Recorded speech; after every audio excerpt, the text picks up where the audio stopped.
Hello दोस्तों, अगर आप मेरे YouTube चैनल पर नए हैं तो प्लीज़ हमारे चैनल को सब्सक्राइब करें और वीडियो को लाइक करें और बेल आइकॉन दबाना ना भूलें।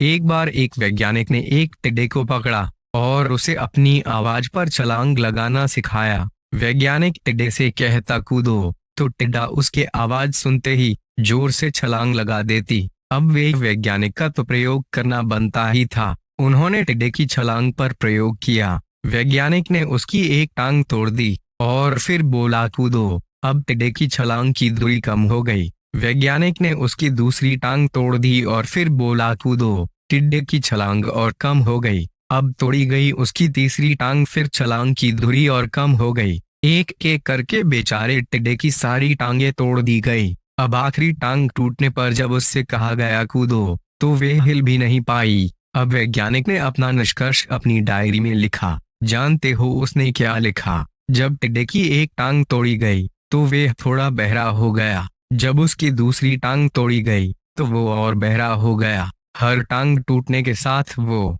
और बहरा होता गया और सारी टांग टूटने के बाद वह बिल्कुल बहरा हो गया। अब जोर जोर से चिल्लाने पर भी उस पर कोई असर नहीं हुआ।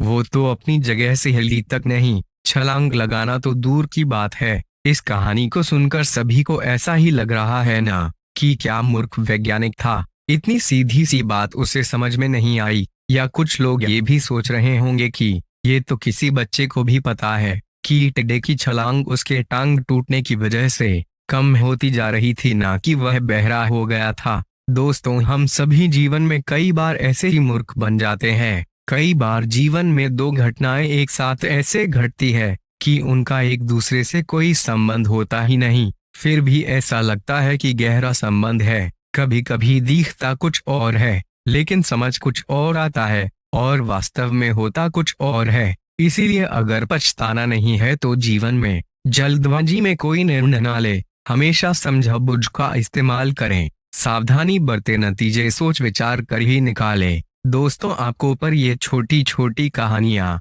और सिख कैसी लगी?